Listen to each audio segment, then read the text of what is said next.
Alors, je vais vous lire un extrait de Sur la route de Jack Kerouac. C'est au début du roman, où le personnage qui incarne un peu Kerouac, qui est Sal Paradise, vient de rencontrer Dean Moriarty, qui avait été enfermé en prison pour avoir volé 500 voitures.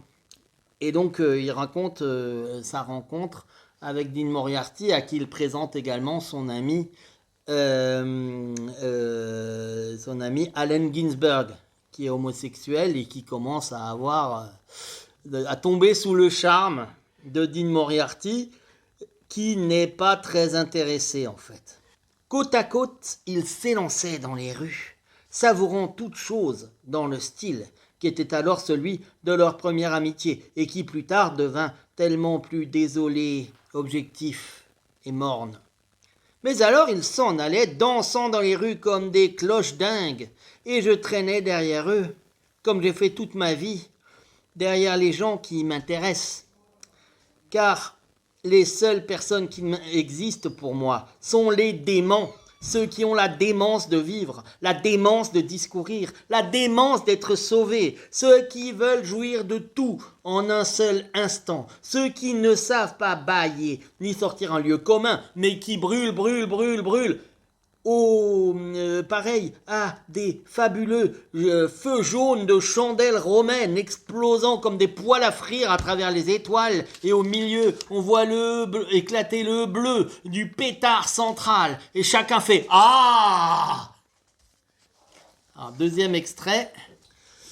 Un soir de lilas, je marchais, souffrant de tous mes membres, parmi les lumières de la 27e rue et de la Welton, dans le quartier noir de Denver, souhaitant être un noir, avec le sentiment que ce qu'il y avait de mieux dans le monde blanc ne m'offrait pas assez d'extase, ni assez de vie, de joie, de frénésie, de ténèbres, de musique, pas assez de nuit.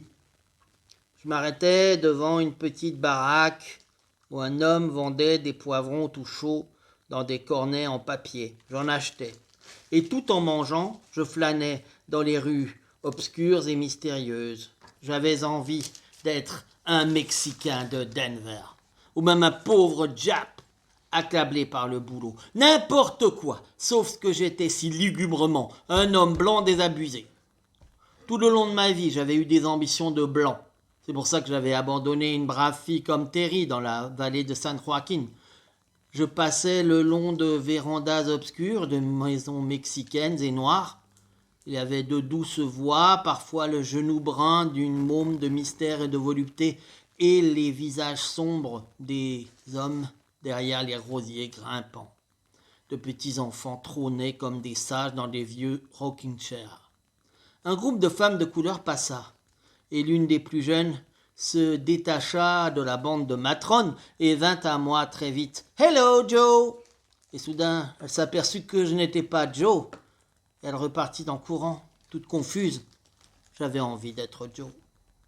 J'étais seulement moi-même, Sal Paradise, sinistre, rôdant dans l'ombre violette, dans cette nuit intolérablement douce, souhaitant de pouvoir échanger tous les mondes contre le bonheur, la pureté de cœur, la nature extatique des Noirs d'Amérique. Ces parages de misère me firent ressouvenir de Dean et Marilou qui dès l'enfance connaissaient si bien ces rues. Ah, comme j'aurais voulu les retrouver. Et alors en troisième passage, qui est beaucoup plus tardif et qui n'est pas sur la route, mais dans un des derniers livre de Jack Kerouac qui s'appelle Big Shore, où donc il a fait une dépression et il essaye de se soigner autour sur la plage de Big Shore en Californie. Mais et à un moment donné, il est au bord de la mer et il se demande mais finalement comment était cet endroit il y a 1000 ans, avant les États-Unis, avant que les Blancs n'arrivent, avant même que Cortés n'arrive, avant la colonisation. Il essaye d'imaginer cet endroit à l'époque où il y avait encore des Indiens, où les Indiens vivaient librement dans ces terres. Même les rochers de la vallée avaient de lointains ancêtres, 1 milliard de milliards d'années plus tôt. Ils n'ont laissé aucun hurlement, aucune plainte, pas plus que l'abeille, le premier oursin, la palourde ou la patte fendue. Toute triste, telle est la vision du monde là devant mon nez. Et en fait, en regardant cette vallée, je me dis qu'il faut préparer le déjeuner. Un repas semblable à celui des hommes d'autrefois. Il sera bon par-dessus le marché. Tout est semblable. Le brouillard dit « Nous sommes le brouillard, et nous passons, et nous, en nous dissipant éphémères. » Et les feuilles disent « Nous sommes des feuilles, et nous frémissons dans le vent. C'est tout, nous allons et venons, nous grandissons et nous tombons. » Même les sacs en papier dans ma fosse à détritus disent « Nous sommes des sacs en papier que l'homme a fait avec la pulpe des bois.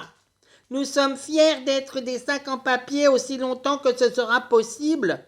Mais avec nos sœurs les feuilles, nous allons être transformés en bouillie quand viendra la saison des pluies. » La souche de l'arbre dit « Nous sommes des souches d'arbres, arrachées du sol par les hommes, parfois par le vent. Nous avons de grandes vrilles pleines de terre qui boivent dans le sol. » Les hommes disent « Nous sommes des hommes, nous arrachons les souches d'arbres, nous faisons des sacs en papier, nous avons de sages pensées, nous préparons le déjeuner, nous regardons autour de nous et nous faisons de gros efforts pour nous apercevoir que tout est semblable. » Pendant que le sable dit « Nous sommes le sable, nous le savons déjà. » Et la mer dit « Toujours nous venons et nous partons, nous tombons et nous déferlons. » Le ciel bleu et vide de l'espace dit « Tout cela revient vers moi, puis s'en va,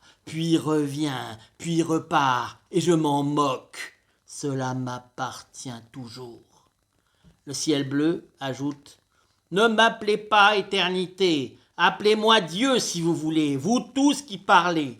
Vous êtes au paradis. La feuille est le paradis, la souche d'arbre est le paradis, le sac en papier est le paradis, l'homme est le paradis, le sable est le paradis, la mer est le paradis. L'homme est le paradis, le brouillard est le paradis.